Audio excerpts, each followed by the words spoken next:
Yung mga DD shit diyan. Aba, ingat-ingat kayo dahil bukod po sa kumakalat na balita na ipinapakalat ng mga DD shit, mismong si Sara Duterte na rin, mga kababayan, ang sumoplak dun po sa mga maling balita na ipinapakalat ng kanyang mga taga-suporta. Ito yung nakakahiya. Sa kagustuhan ng mga DD shit na makakuha ng simpatsya sa mga kababayang Pilipino po natin, nagpakalat sila ng litrato na sobrang payat ni dating Pangulong Duterte at nakahiga lamang po sa kama, parang nasa ospital pa, mga kababayan. Ngayon, pakinggan natin yung sinasabi ni Sara Duterte na kung saan, ayon daw po kay Sara Duterte, FPRRD, nasa detention unit at hindi sa ospital. Kumakalat na anumang larawan, fake news daw po yan. Sino ba nagpakalat? Di ba yung mga taga-suporta ni dating Pangulong Duterte? Hindi naman yung mga pro-government vlogger at yung mga sumusuporta ng mga kababayang Pilipino natin sa ating gobyerno. Kung hindi, mga taga-suporta ni dating Pangulong Duterte para makakuha po ng simpatsya. Kaso nga lang ang problema, saglit na simpatsya po yung makuha nila, puro batikos lamang sa mga kababayang Pilipino yung natamo po nila. Kasi nga, literal na halatado naman na fake news po yung larawan. So ito, i-play po natin ang balita galing po sa UNTV News. Tinawag na peke ni Vice President Sara Duterte ang isang kumakalat na litrato ni dating Pangulong Rodrigo Duterte na umano'y nasa ospital at may suot pang identification tag sa kamay. Iginiit ng Vice Presidente na mas mukhang malusog ngayon ang dating Pangulo bagamat kapansin-pansing pumayat ito kumpara noon. Ayon kay VP Sara, hindi matatagpuan si FPRRD sa ospital. Sa halip ito ay nasa regular wing ng detention unit. Bukod dito, sinabi ng pangalawang Pangulo na kailangang linawin sa mga abogado ng kanyang ama kung maaaring maglabas ng health bulletin ang International Criminal Court o ICC tungkol sa dating Pangulo. Kasi sa totoo lang, mga kababayan, ang nagpakalat naman po talaga niyan yung mga taga-suporta ni dating Pangulong Duterte para makakuha ng simpatsya at paawa effect sa mata ng publiko. Kaso nga lang ang problema, mismong si Sara Duterte na po nagsabi na yan po, mga kababayan, ay fake news at wala pong katotohanan yan. Ayan, wala po siya sa hospital ng detention unit. Nandun po siya sa regular wing ng detention unit. At kanina, naglalakad naman siya mag-isa, albeit may dala-dala siyang tungkod. Oo, may dala-dala siyang tungkod. So clearly, wala siyang sakit na kumbaga kailangan niya maging bedridden. Di ba? Ibig sabihin, maayos yung kalagayan ni dating Pangulong Duterte at yung kumakalat po na larawan, hindi po totoo yan, fake news po yan, edited po yan ng mga taga-suporta ni dating Pangulong Duterte para makakuha ng simpatsya at awa sa mga kababayang Pilipino po natin. Huwag po kayo magpapapaniwala doon sa mga ipinapakalat na mga yan para makakuha ng simpatsya. Kasi saglit na makakatulong yan, eto nga kasi yung problema sa totoo lang.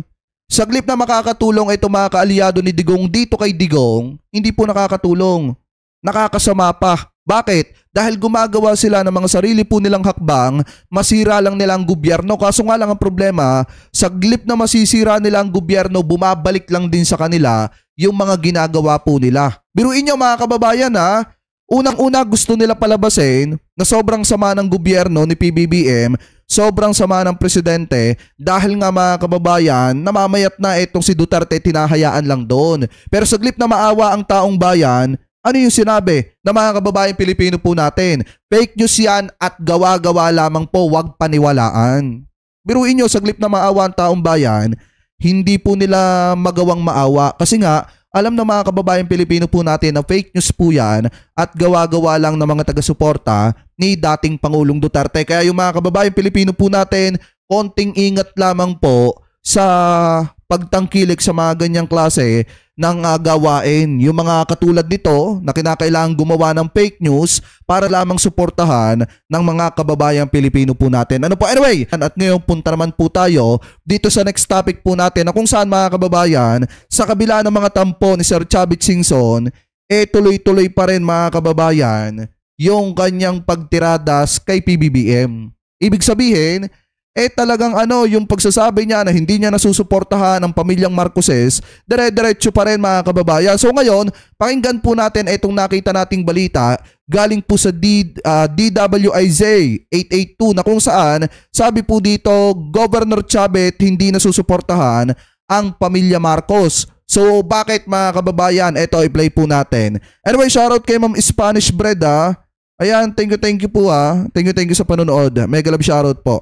Ituloy natin mga kababayan. Sa akin po. Okay lang. Okay lang ako. Tutulong na lang ako. Yun, kahit naman hindi. Tinutulungan ko sila. Kahit naman hindi Senador Gove, no? Ayaw naman tumulong. Yes, Nagawa mo naman tumulong yan kahit dati noon pa. pa. Anyway, the real talk. Mabigat ang aligasyon, mabigat ang isinasangkot. Anong basa mo rito, Gob, sa Missing Sabungero? Anong pinakamaganda, pinakamainam dito na gawin ng mga in-authority para talaga once and for all, mabigyan ng hustisya yung mga sinasabing biktima? Ayan, dito. Kung yung mamarapatin, medyo personal ang dating nito dahil mukhang may tampo ka raw kay Pangulong Marcos. Ayan. Ano na? May tampo ka raw kay Pangulong Marcos. Hindi, kasi bagong labas lang noon, nagpunta sa Japan. Di sumama ko, gaya nung panahon ni President Duterte, sumasama ako. Maski nasa audience ako, binabanggit ako Doon naman, nasa presidential table kami. Binanggit na lahat yung mga nandun. Tapos, sabi ni Congressman Sandro, Dad, si Manong Chavez nandyan. Titignan ako, hindi ako, parang tinabla ko. So yung mga overseas workers sa Japan. Bakit ba naman kasi hindi binanggit ni PBBM yung pangalan ni Sir Chavez Singson? Yan tuloy mga kababayan. Parang bata na inagawa ng candy. Nagtampo. Parang, ba't ganun si Presidente? Nakatulong naman kayo. Di ba bastos yung ganun, sabi nila. Hindi ko na lang pinansin. Hindi, okay lang ako na. Ang aga nun katatapos lang eleksyon. So, dapat nagtampo na ako. Hindi, wala naman akong Pero ako nga, pag-ipag-appointment ako ngayon, wala na. Noon, araw-araw magkasama kami. Talaga? So after nung Japan trip, Gov, hindi ka na rin na-entertain para makausap? Nga, na-insulto na ako doon Bago-bago lang. Alright. Wala naman akong kasalanan. Wala naman nagawa. Lahat nagtataka. So, lang ako na pag magtampo, pero binaliwala ko na rin. Ang ko lang, gusto kong makausap dahil siyempre, presidente ako ng Mayor's League. Marami kailangan ng mga mayor, so kailangan ko rin makausap. Nakipag-appointment ako sa appointment secretary niya. Pero sabihin namin, agad-agad, wala. Personal secretary niya, wala. Special assistant to the president, si Lagdameo, wala rin. So, okay lang. Parang hindi naman okay mo, Gob Pero mga kababayan, gaya nga po ng sabi ko sa inyo kagabi, do sa last live natin, malalim ang pinanghuhugutan ni Sir Chavez Singson dito. Bakit mga kababayan? Kasi gusto po niya na mai-appoint yung kanyang pamangkin bilang director ng PCSO. Kaso nga lang ang problema, hindi naman po talaga qualified. Pangalawa naman mga kababayan, yung sinasabi na after election, wala na silang ugnayan ng presidente, wala nang paramdam si PBBM. Kung tutuusin mga kababayan, 51 na tao na ipinakiusap ni Sir Chavez Singson, yun po ay nai-appoint mga kababayan lahat di umano sa gobyerno ni PBBM. And then dito lang talaga sumablay sa pamangkin po ni Sir Chavez Singson kasi hindi naman po talaga qualified. Mga kababayan, ikaw ba? Kayo ba tatanungin ko? Uulitin ko po yung tanong kagabi. Kung kayo ang presidente, payag ba kayo na basta-basta lang kayo mag-appoint dyan sa gobyerno ninyo nang hindi naman qualified? Siyempre, ang mas pipiliin ninyo ay yung mga taong qualified dun sa trabaho na paglalagyan sa kanila. Hindi yung basta nakaupo lang at tumatanggap lang ng sahod galing sa taong bayan. Ngayon mga kababayan, kung titingnan po natin, ang gusto kasi mangyari ni Sir Chavez Singson, may appoint sana yung pamangkin niya bilang director ng PCSO. Kaso nga lang ang problema, hindi po talaga qualified yung kanyang pamangkin. In the same time mga kababayan, yun naman po mga gusto niya, mga ipinakiusap niya sa gobyerno ni PBBM, lahat naman po yun ay nasunod. Dahil nga yung 51 na tao na ipinakiusap niya, na-appoint po yun lahat. Yung isa nga kasi sibak lang Di ba mga kababayan, dyan sa Bureau of Custom, pakitama na lamang po ako kung ako po ay mali, di umano. Hanggang saan ang ika nga gagawin mong effort para makausap pa? Tatry ka pa ba ulit? Hindi na siguro. Ayaw ko naman sobrang na pinagpipilit ko pa sarili ko. Nangyari na eh. Hindi Alright. tampuhan ito. Pero mukhang ang binabalanggit ng, syempre, normally, sasalagi ng Malacanang ito, mukhang hindi naman daw ganun ang insidente. Baka lang daw talagang busy ang Pangulo para magkaroon ng appointment sa inyo. Apat na taon na siya eh. Ang bilis nga naman ng panahon, Gov, ano? Gov. 4 na taon na lumipas. Sorry After the incident. Ibig mo sabihin, sa loob ng 4 na taon, hindi ka pa rin sinasagot sa katatawag mo? Hindi pa. Yung private secretary, nakausap ko. Opo. Yung special assistant to the president, nakausap ko. Yung private secretary niya, sabi ko, wala rin. So, kung nakalimutan na ako, ayaw ko naman ipagpilit sa sarili ko. Okay. May isa pang pwedeng maging daan, Gov, okay lang ba? Si First Lady. Nag-usap na rin kami noon, pero wala rin mga nangyari. Okay. Right. So, hindi... Kaibigan ko naman sila dati. Kaibigan ko pa rin sila, pero sila baka hindi na. Kaibigan. Okay. Grabe Pag naman binabanggit yun. bang nagkaroon ng Alzheimer, kasama ba yung pagkakakalimot, Gov? Oo, may Alzheimer yata eh. Nakalimutan na ako eh. Ang Governor Luis Chavit Singson, makakalimutan? Gano'n na Alzheimer eh. Eto tingin ko mga kababayan dito Eto yung speculation ko. Hindi siya nakakalimutan ng gobyerno ni PBBM. Sumobra lang talaga.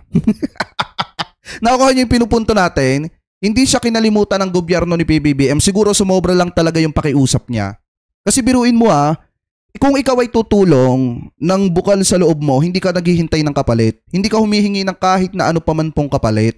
Kaso nga lang ang problema, kung yung pagtulong mo ay may hinihingi kang kapalit or may hinihintay kang kapalit, talagang mag-i-expect ka ng sobra eh. Pakiramdam mo, hawak mo na yung gobyerno. Kaso nga lang ang problema, kung sumusobra ka na sa mga pakiusap mo, talagang may magbabago sa relasyon. Ganun lang naman kasimple mga kababayan. Kung sumobra na yung mga pakiusap niya, natural na kahit naman ako ang presidente, ewan ko lang kay PBBM, pero kung ako ang presidente, iiwasan ko na talaga.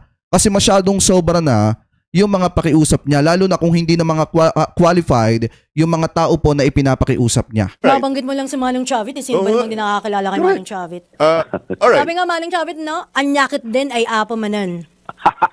Bakit Tagalog naman? Hindi ko naintindihan. Ilocano po ako taga Ordaneta, Pangasinan. Bakit gano'n? Yun lang naman yun sa atin na, Manong Chavit, pagka Ilocano ka gano'n. Pinirapan ko mag-isip. Alright.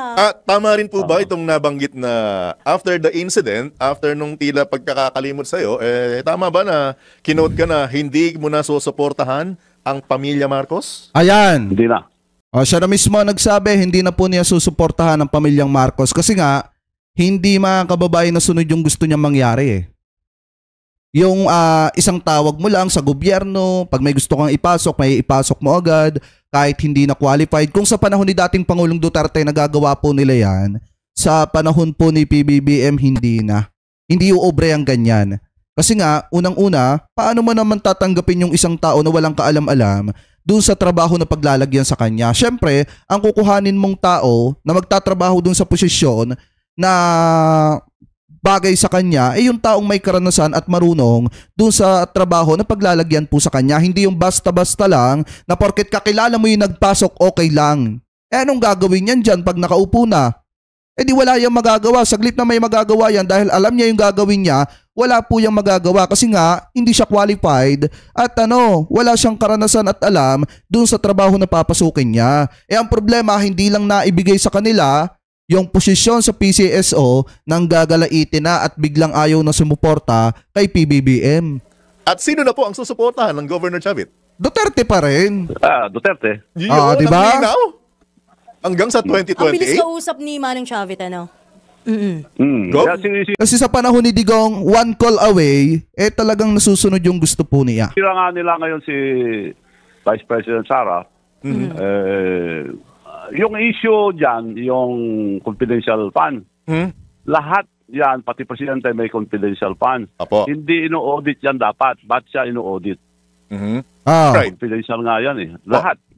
Ang nagkakaroon, hindi naman lang vice president pati presidente at mga ibang ahensya ng gobyerno may confidential fund. Hindi ino-audit yan. Opo. Ang pagkaalam ko ewan ko kung mali. Biglang naging defender ng mga Duterte si Sir Chavit Singson, no? Alam niyo, nanghihinayang ako sa kanya. Kasi mga kababayan, nung panahon kasi ng eleksyon, sinubukan niyang tumulong kay PBBM. Parang nagbibigay din siya ata ng pera. Kaso nga lang ang problema, di umano. Kaso ang problema, hindi po ata tinanggap ni PBBM yung pera. Kaya connection na lang yung itinulong po niya kay PBBM noong 2022. So ngayon mga kababayan, ang nakakapagtaka lang dito kay Sir Chavit Singson, hindi lang naibigay yung gusto, biglang tagapagtanggol na ng mga Duterte ngayon. Flashback ko lang with your indulgence sa Juday. Sige po. Nung bago mag-eleksyon, natatandaan ko, kung matatandaan mo, na-interview kita nung nasa kabila. At tinanong kita, gaano kakatiyak na mananalo si Bongbong Marcos? Hindi pa siya presidente noon bilang presidente. Ang sagot mo, siguradong-sigurado kang mananalo. Tama. Sinundot ko. Paano po, Governor Chavit, kung hindi mananalo si Bongbong Marcos bilang presidente? Anong gagawin mo? Natatandaan niyo po yung sagot niyo, Gov? Oo. Sinisiguro ko, dahil ako presidente ng Mayor's League, nag-report sila sa akin lahat. Apo. Trabaho lahat. Nahiya na nga ako sa mga ang dami kong nakumbinsi, pati mga governors dahil lagi. Apo.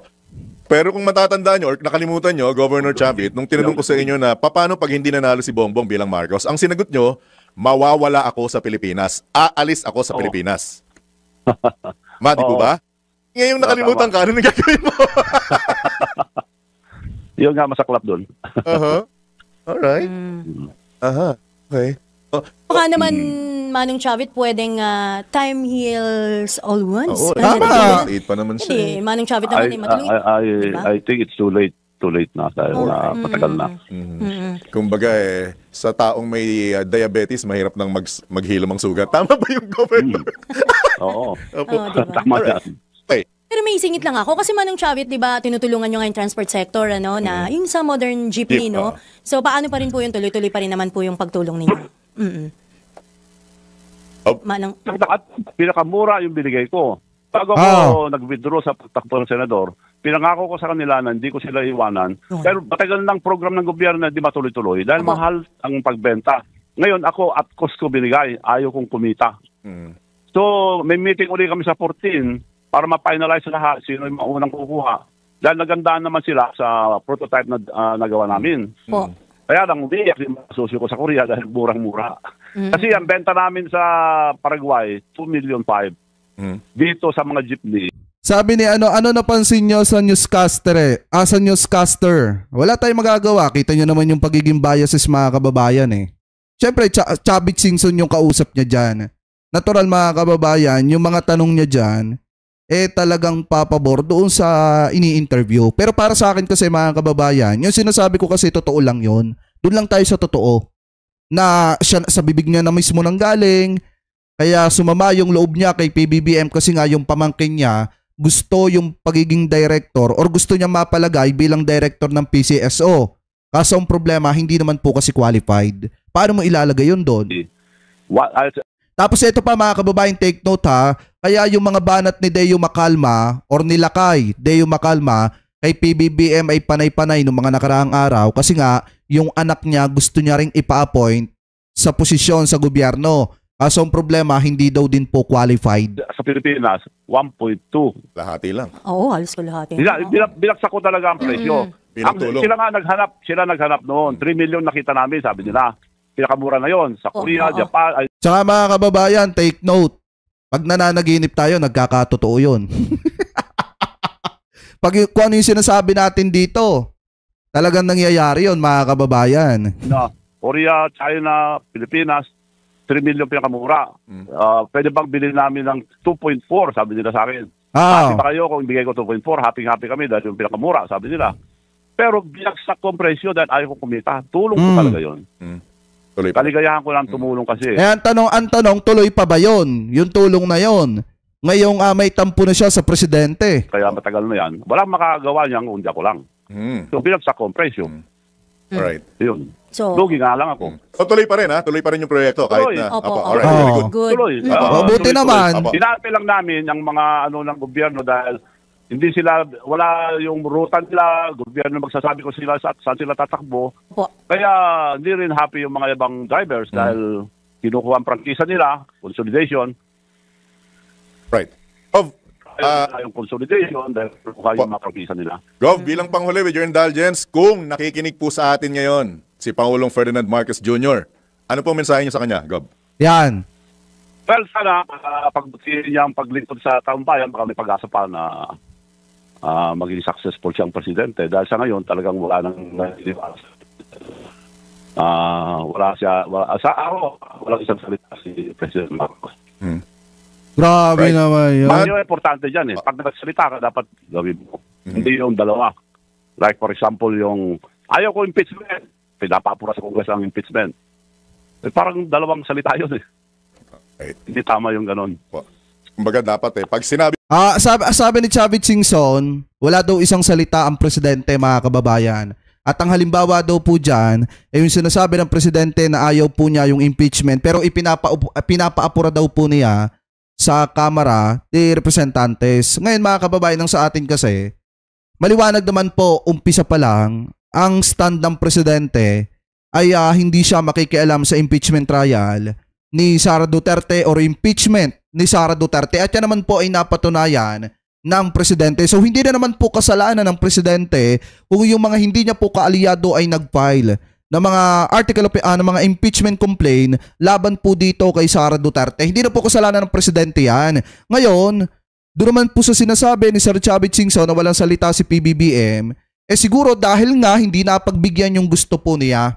Ang problema kasi, mga kababayan, sinasabi niya na walang salita ang presidente porket hindi napagbigyan yung kanyang gusto. Pero yung mga hiniling naman po niya nung una, 51 na tao, yung ipina-appoint po niya, yun naman po lahat ay napagbigyan. Napagbigyan po yan lahat, mga kababayan. Yan po siguro sa mga susunod na araw, iisa-isahin po natin yung mga nasa 51 na linyang yan na na-appoint dahil sa pakiusap ni Sir Chavit Singson, mga kababayan. So ngayon, ang sa atin lang kasi, nakakalungkot lang isipin na porket hindi napagbigyan etong si Sir Chavit Singson do sa issue ng kanyang pamangkin, bigla naman pong naging tagapagtanggol at defender ng impeachment ni Sara Duterte at ng mga Duterte. Sabi mo, Ba? panindigan mo. Right. Kaya magulo na ang ating bansa dahil pag-restore yung presidente. Kaya yung mga justices dito, may mga judges, bakit natin ibigay sa ibang bansa? Diba lumabas na ang tunay niyang kulay? Bakit? May mga justices din naman daw dito sa atin. Gumagana naman daw po ang justice system. Bakit daw kailangan ibigay sa ibang bansa si Digong? Simple lang ang sagot. Kasi nung panahon ni dating Pangulong Duterte, mga kababayan, hindi naman po umuusad yung proseso ng batas. Pasintabi, dun po sa ating mga hukuman. Dahil nga mismong sabi ni Secretary Boying Rimulya na yung mga hukom, mga kababayan, ay tinatakot nung mga panahon na yon. So paano nga naman uusad yung batas nung mga panahon ni dating Pangulong Duterte? Tsaka take note, mga kababayan, hindi naman po si PBBM ang nag-file ng kaso sa International Criminal Court. Kung hindi, si former Senator Trillanes. Nakakapagtaka nga 4 months na si Duterte dun sa dahig, pero bakit walang mga DD-shit na naninisi kay former Senator Trillanes at ang sinisisi po nila ay si PBBM? Kita nyo agad yung motibo, mga kababayan. Hindi naman po si PBBM ang dahilan kung bakit nakulong doon si Digong. Kung hindi, mismong yung mga tao na nabiktima niya, yung mga pamilya nung naiwan ng mga nabiktima po ng mali po niyang polisiya. Anyway, ay shoutout kay Kap Ninyo Barsaga. Thank you sa panonood at pagsuporta dito. Mega love shoutout Ayan, thank you Habes, thank you. Anyway, shoutout po sa inyong lahat pagpatuloy pa natin. Tisin, magagalit pa naman mga judges natin Po, right. With that, unless may karagdagan ka pa, maraming salamat sa pagkakataon. Mananatili pong bukas ang himpilan ng programang ito for update. Gagambalain ka namin muli sa mga susunod na pagkakataon, Gov. Okay, maraming salamat. Apo. At anytime, tawagan nyo na ako. Maraming salamat po sa inyo. Ayan. Mga kababayan pero para sa akin, nasabi ko na naman yung mga gusto kong sabihin about dito kay Sir Chavit Singson. Kaya siya nagkakaganyan kasi hindi na-appoint yung kanyang pamangkin bilang director ng PCO. Yun lang yun, mga kababayan. Wala nang iba pang pinanghuhugutan itong si Sir Chavit Singson. At saka siguro nasasaktan din siya dahil kaalyado niyang matalik ang mga Duterte, pero nasaan ngayon sila? Nasaan ngayon ang mga Duterte, mga kababayan? At saka ang isa pa dyan, siguro kung napagbigyan lang yung gusto ni Sir Chavit Singson, baka hindi yan ngayon yung mga sinasabi niya laban po kay PBBM. Kaso nga lang ang problema, masyado nang sumobra yung mga kahilingan ni Sir Chavit Singson na dumating pa nga sa point na 51 na tao yung nai-appoint dahil po sa mga pakiusap niya. At yung isa, kasi sibak lamang po, di umano sa Bureau of Customs.